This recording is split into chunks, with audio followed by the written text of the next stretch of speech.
So, Cody, just to start off, we're going to look into your background a little bit. Did you always know that you wanted to pursue acting professionally, or was there ever a moment that really cemented that decision for you? Um, yeah, there were a couple like moments in my life, at least when I think back and reflect on it, there were like moments of clarity. When I was younger, I'm not going to sit here and say that like I knew acting or the craft of storytelling was something that I was going to be interested in. I kind of like stumbled into it. I grew up in the Midwest in Indiana, and the only thing that I was really immersed in at that time, because I left when I was 8 years old, was sports. So sports was kind of like the first thing that I thought of like, okay, maybe I'll have a future playing as like a football player, or baseball player, something like that. I'll go to a good college and, get a degree and try that route. And then my family also has like a very big military background. So I also had this idea of, well, maybe I want to join like the military. Maybe I want to be a Navy SEAL. And then also around that time, I remember vividly watching this documentary about these surgeons that volunteered their time and would do surgeries for kids with like cleft lips. I was like, wow, maybe that's it. Maybe I want to be like a surgeon. Mhm. But I say all that to say, before the age of 10, there was probably like four or five, maybe six different things that I saw in my life as like a potential of what I wanted to pursue. And kind of like happenstance, I end up hearing this like radio commercial for this acting school. And I had never really thought about that as a possibility beforehand. I ended up going to this acting school. Long story short, it's just like a giant scam, but it immersed me in this world that I didn't realize. And I think when I was around 9, 10 years old, I remember vividly thinking that acting and the art of what it is of storytelling would allow me this opportunity if I really built the foundation to live all of these different slices of life very authentically. And that became like very intriguing. So that was the first sort of like where it dawned on me of like, oh, if I choose this path, I get to almost taste every other thing that I've like had an interest in. And so far, I'm 21 years into this career and I've been able to adopt the perspectives of many interesting characters. And I'm hoping that I have another, let's say 40, 50, 60 years in this to keep doing so. That was like the first moment. And I'll remember actually, and I want to share this because it's important. I don't know if I've ever been able to like say this, but when I was about 12 years old, I found myself in an acting class and I had a mentor, a coach. His name was Richard Brander, old school kind of guy. I think when I met him, he was already in his like late 70s, maybe early 80s. Um, was around the like era of I think like theater and storytelling in like the 50s and 60s in like New York. Um, he learned heavily from like Meisner, and that was like his sort of technique. He was the first person that really showed me like what this actually is. He used to say that acting is like the fine art of being alive. It's very simple. It's just people get in the way and complicate it. But that sort of philosophy with the craft, like it almost helped me immensely as a child and navigating this world because without him even realizing it, he taught me a way of life which was cemented around being incredibly present and like what that can actually bring into your life when like your mind, your heart, consciousness is all in like one place. And that's kind of the anchor of playing make believe too, like you have to go in and adopt these circumstances that you and I and this camera knows aren't real, but in order to achieve some sort of suspense and disbelief, we anchor ourselves in that present moment so powerfully that whatever is occurring is real to us.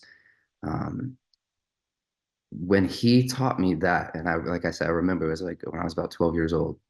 I remember having this light bulb moment, and it just kind of like clicked of everything that this sort of career could be. And that's when I really fell in love with acting as a whole because it came into my life when I really needed something to kind of like anchor me. And it saved my life multiple times.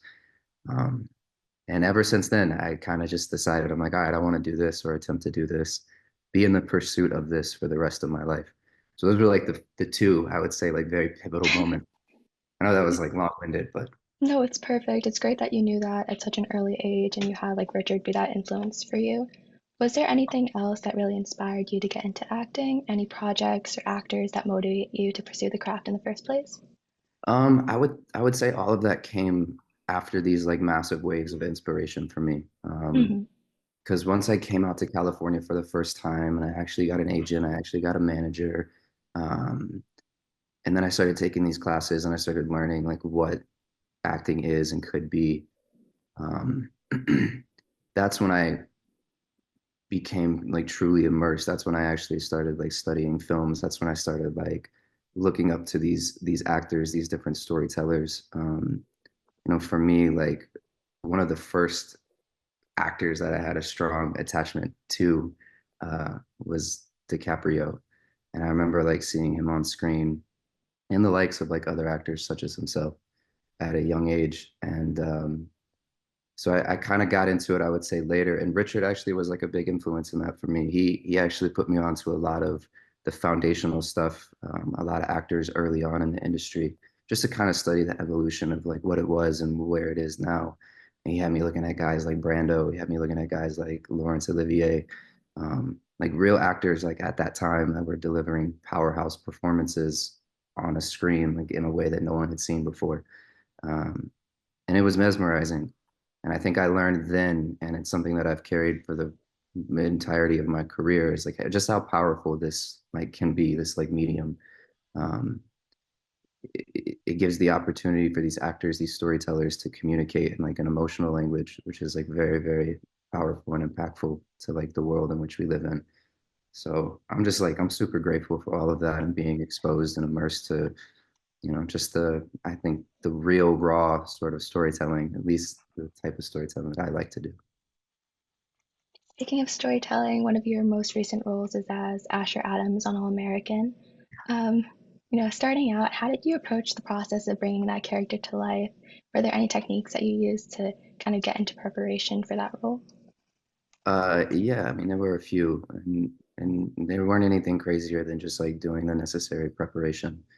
Um, I had to jump into the world of a kid who was playing pretend, honestly. If I go back to like season one, um, he had a different past, but where we pick up on him in the present moment is this kid struggling and hiding behind lies and being rooted in this world of Beverly Hills, but without any money, without any real status, um, and football kind of being his only way out.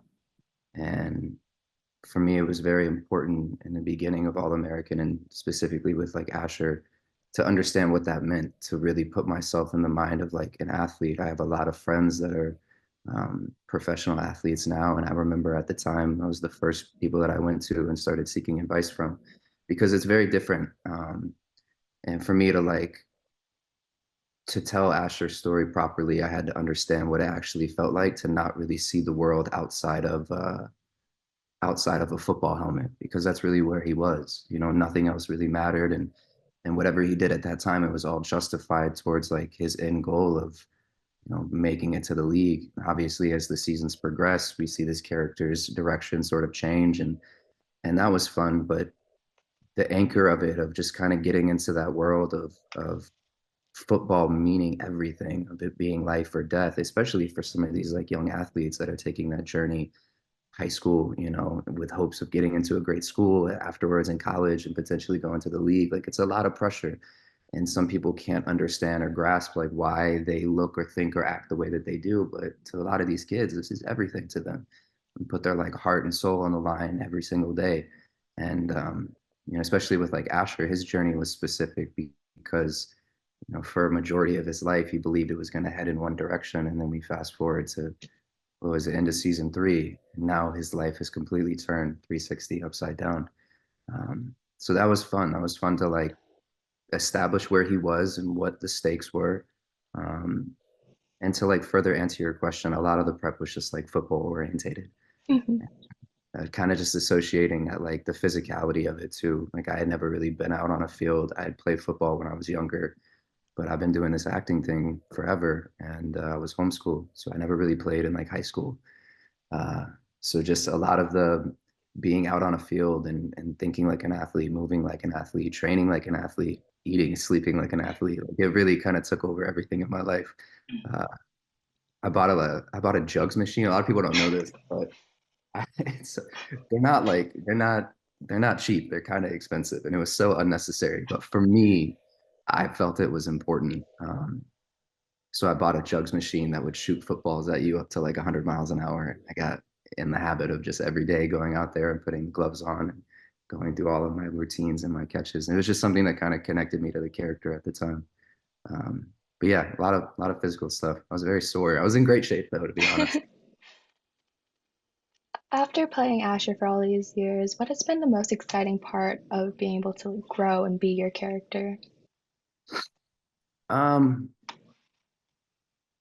when I think back to the beginning and to where we are now, I think my favorite thing about this character is just the real slice of humanity. He's like flawed, and we've seen the flaws over and over and over and over again. But above all, we see a young man who's trying his best and learning from his mistakes. And if you look at season one compared to every season progressively afterwards, there's a slightly different side of Asher. And that's real to me. Like no one is a superhero. No one is like perfect. Everyone is trying their best. Everyone is figuring this shit out. So um, my favorite part of like his whole journey was just that in itself was like how real we kept it, you know?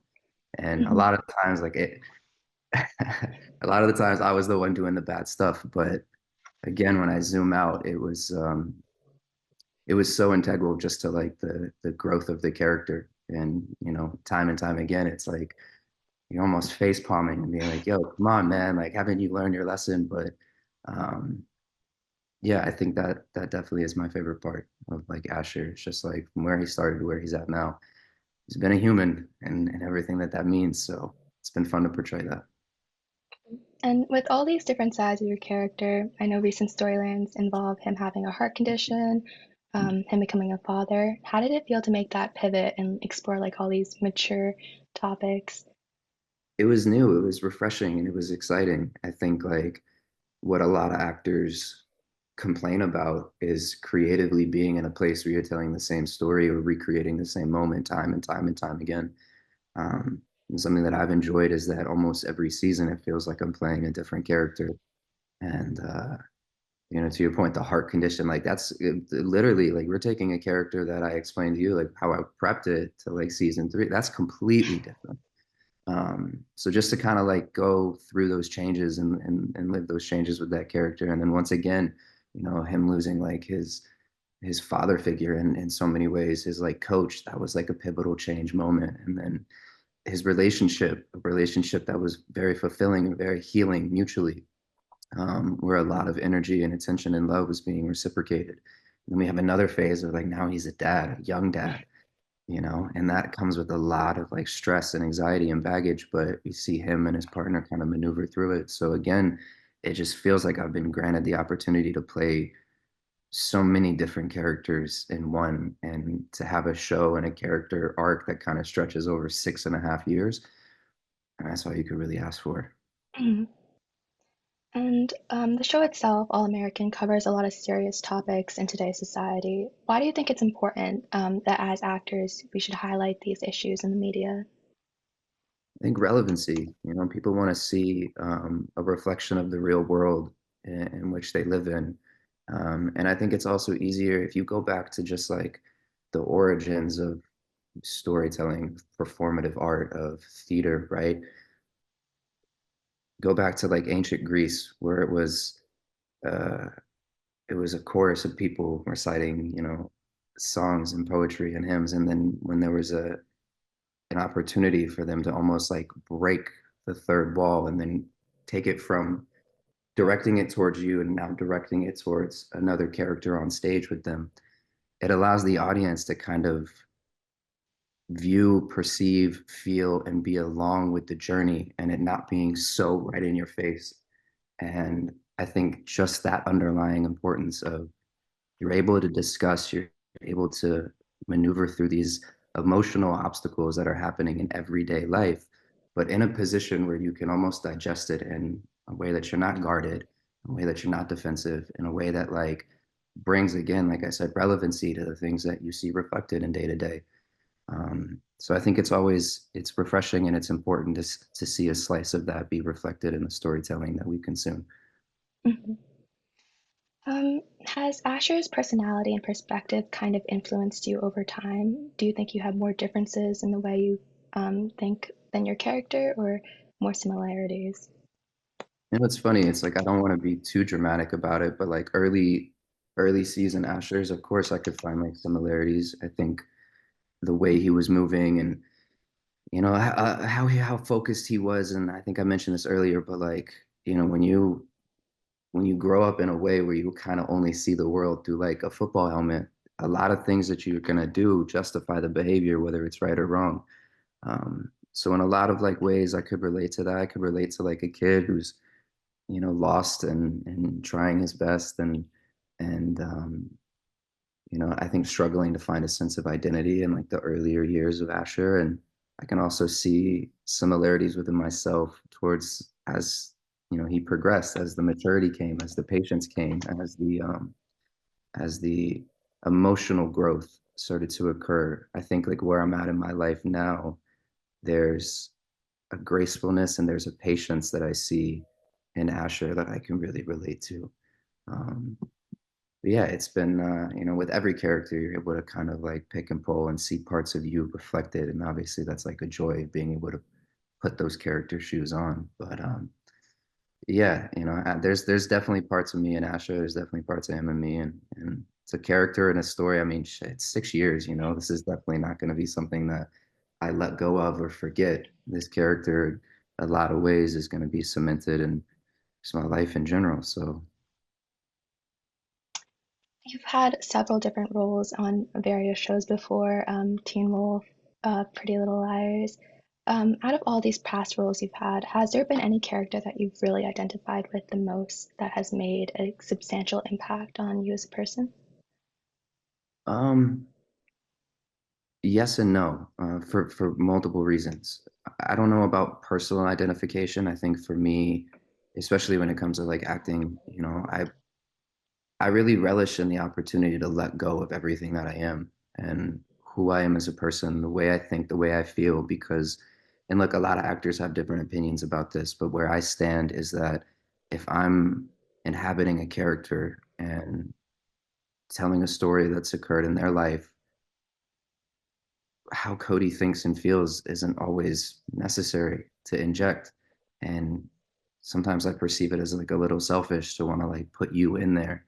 Um, So for a lot of the stories that I like to tell, and especially moving forward in my career, the roles that I want to choose, I hope that I'm not reflected in them at all. Actually, I hope that there's not too much that I can identify with because to me that is the fun part.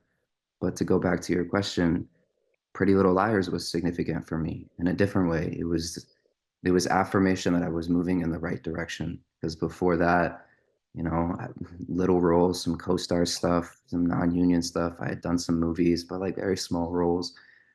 But now I'm 14, turning 15 years old, and I'm like walking on the Warner Brothers lot and I'm around like, seasoned actors. I remember the first day that I was there, we were reshooting stuff from the pilot. And I worked with Lucy and I worked with Holly Marie Combs. And I was just in a place where I was like, wow, this is real.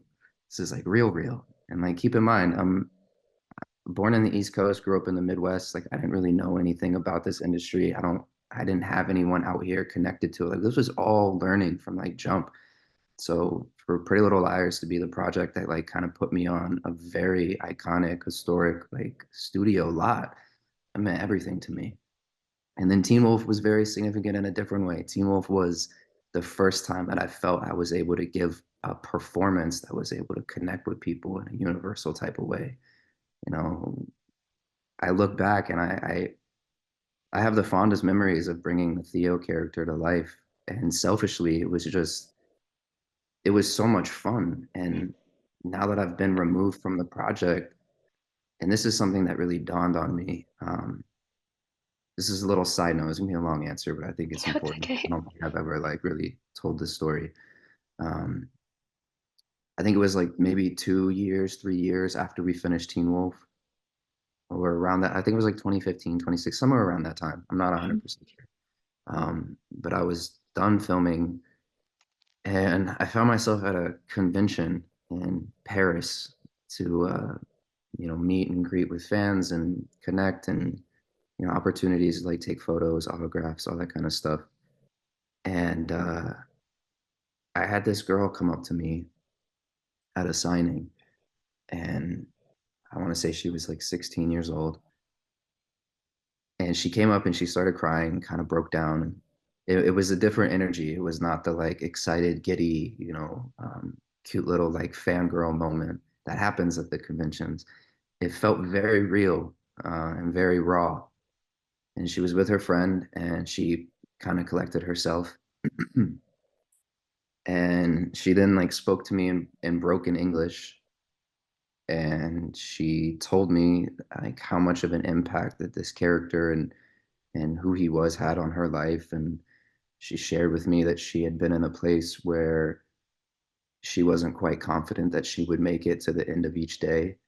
And just again, how much all of this like really meant to her, this story, this character, and me as the person, the actor, kind of bringing it to life. And after she shared all of this, she lifted up her sleeve, and she had cut marks from like her wrist all the way up to like past her elbow, on like the back and the front, and multiple times. And it hit me so heavy because, kind of like what I just shared when I had that experience, it was so fun. It was so like selfishly, it was like I was there, I was present, I was, having a blast with Sprayberry and Posey and O'Brien and living parts of my dream and my fantasy. I'm not really even thinking about the reach that it could potentially have. When I met that woman now, that shit rocked me to my core, and it really changed my whole perspective on like how powerful this could be. And I'm grateful that it happened at that time in my life. I think I was 21, 22, 23, maybe something around there. um, but it showed me how powerful, and again, like the impact that this could all have.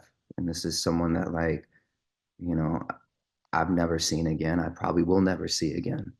But she shared with me how much this like actually meant to her. And when you have that sort of perspective in your mind, it's hard not to take all of this like very serious, I guess, and imbue it with passion, and kind of see it as like life or death that I do. It's like this is art in general, regardless of the format, has the ability to really affect people in a subjective way and like, change them for the best.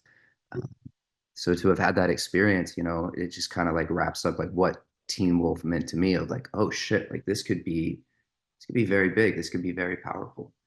Um, and that's a moment that's like, again, it's here. I'll never forget. I still think about it to this day, and I carry it with me to every project, to every performance, to every time I step out anywhere. Just kind of realizing that this is and this can be bigger than me, and that's like been a driving force. And Teen Wolf was the project that like helped me learn that. With all these projects you've had, you're reaching all these different types of audiences. I know that you're also a voice actor for Cloud and Final Fantasy. How does Yeah, that feel to, in contrast to like, acting for television? Do you feel like it challenges you as an artist and creative? absolutely. I was so scared to do that. I was so nervous in the beginning. Um, Because like I'm comfortable with like acting, I'm comfortable with what I know that to be. But with voice acting, there's just you have to exist within different parameters. There's like techniques that just don't, like what I can do on camera for film and TV just simply doesn't apply because we're not seeing you. So we have to hear you. And we have to hear you, and we have to feel you, and we have to believe that you are cemented in the most exaggerated circumstances, fighting some 30-foot lizard or some house that's come alive. Like it was, the circumstances were quite ridiculous. So it was a challenge. Um, it was something new. It was something that when I went into it, I remember my first couple recording sessions thinking like, I don't know if I can do this. Uh, and that's something that I've learned to really appreciate, taking on a project that makes me feel. I think initially to have that thought of like, fuck, I don't know if I'm capable of achieving this. There's really a thrill in there, and there's an opportunity where you're able to test yourself, and in a lot of ways, just like let go. I'm gonna like free fall into it. So that's what Final Fantasy was. I did the first game. I didn't get fired or replaced, so it gave me a lot of confidence moving into the second. And now it's become something I really, really enjoy. It's difficult to compare the two. They're very similar, but it's just simply, you get to exist on a set with an interactive environment and the subtleties that you do for film and TV. We can see it, we can feel it. With voice acting, you're in a room, and most times, if you're me, like I turn the lights off and I have my like hood up, and I'm really in this world. Um, so it's different. It's very different, but it's been such a fun experience, and I hope that it's not the last. I would love to do more games. I would love to exist just in animation. I think cartoons and animation are something I'm like very, very fond of personally. So Final Fantasy's been cool because it really opened up the door for me and made me kind of see that there's more possibilities and different formats of storytelling that I could go and go after. And while we're talking about different kinds of storytelling, I know you were your first title lead was in Notorious Nick. How did Yeah. that kind of change your perspective on acting and what you want to do going forward? I've always been a fan of film and I've always wanted to exist in that format. The industry over the last, like, I would say 20 years has taken so many lefts and rights and ups and downs. And there was a time where we kind of found a lot of work just kind of centered around like television. So I'm very grateful to have had the journey of Pretty Little Liars and Teen Wolf and now All American because it's taught me a lot. I mean, you just talk about experience and time invested. I mean, I've done a lot of episodes of a lot of stuff, and it's definitely prepared me. But as far as performances, I really find myself wanting to just kind of exist in the world of film and where I can kind of really take my time, immerse myself in these like moments, have fun and discover and then not be so, I guess, regulated in the format of television because at the end of the day with TV, it's like it's just a different way of presenting art. And at the end of the day, everything that's being created has to be tied to some sort of like profit. This is a business, this is an industry. Um, but I do find myself as I'm getting older to really just want to gravitate towards films. So Notorious Nick, I was able to do that. I did that film right before I signed on to All American.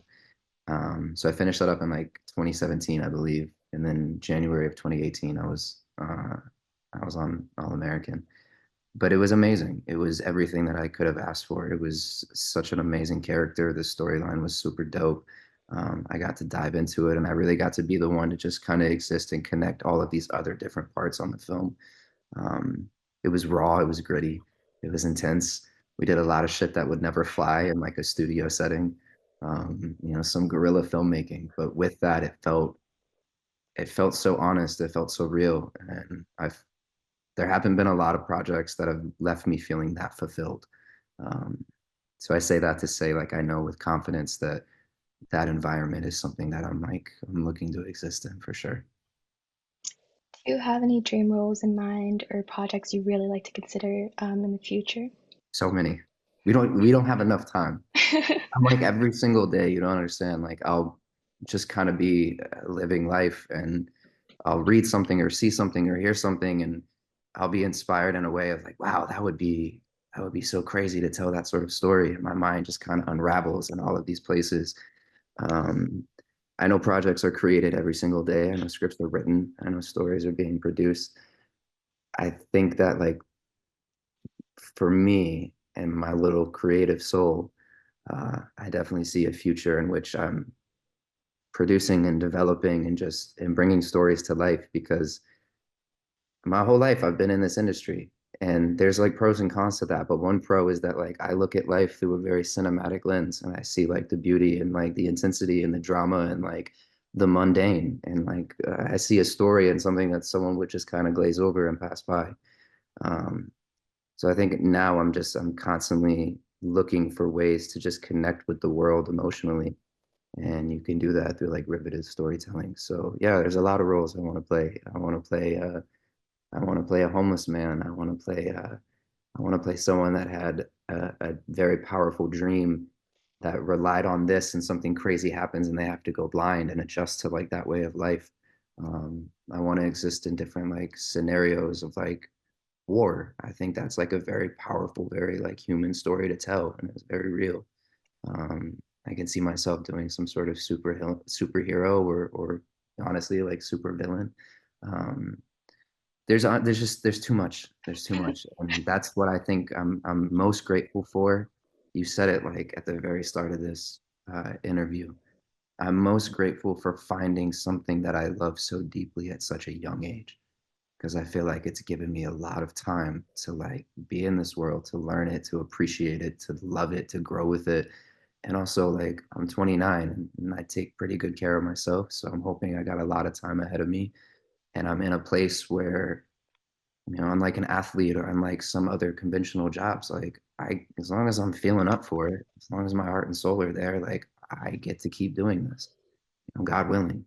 Um, so yeah, that's what I'm excited to be in this until I'm an old man. Hopefully, like I I go on a set. That would be, you know. But yeah, I'm strapped up for a lifetime of this. Thank you for sharing your perspective on all of that. Um, Absolutely. Seeing that we don't have that much time left, would it be okay if we go through a couple rapid fire questions before Yeah, of the Zoom time's up? Okay. course.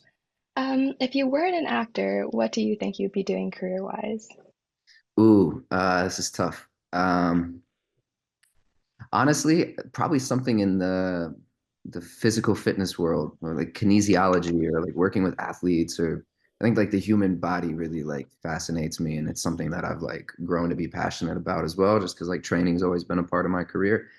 So something with that, something that works with like the physicality of the body. Um, shit, I don't know. It might even be like I might go, like I said very early on, like surgery, being a doctor would be tight. A Mhm. lawyer would be really cool. Um, I know like the girlies are looking for a finance guy, so maybe like finance would be tight. So I know you mentioned somewhere that you're a gamer. If you had to choose one video game to turn into a live action adaptation, what would it be? I have two answers for this. First answer, and they kind of already done it, but I would do it in a slightly different way. Halo. Halo was a game I grew up playing and I played like competitively, and I was like a real nerd with that shit. The second part of that answer, Final Fantasy. I think Final Fantasy as a live adaptation would be crazy. And obviously, I'm signing up to play Cloud. I'll start growing my hair out and like make sure it's nice and spiky. But yeah, slinging the sword in real life, I think that would be really cool. And if you could have any superpower or supernatural ability, what would you choose to have and why? I feel like a lot of people answer with this, but I'm gonna answer it because I really thought this out. But teleportation, the ability to like, if I needed to, I could go out of state, go out of country, pop in and out, like never having to travel. There's so much of the world to see, and I want to be so many places at once. But obviously, like I don't have wings, and I can't just snap my fingers. So, any power, any choice, yeah, I would like the ability to kind of pop up anywhere, everywhere, at any point, anytime. That's great. Um, yeah, I'd probably pick teleportation too. I feel like it's the best. Like, out of everything, when you really think about it, and like I've had very intense conversations with friends about this, and I feel like when it comes down to it, outside of like immortality or all that, like is a clear answer here, and I It's think so it's. convenient. I agree 100%. Yeah. Um, so we have 1 minute left. I just want to thank you again for making the time to do this. Really appreciate everything you talked about and everything you shared. I'm really excited to see where your career goes next. I Good luck with appreciate you. everything. Thank you so much. I'm looking forward to potentially doing this again. And again, thank you. Have a wonderful rest of your day.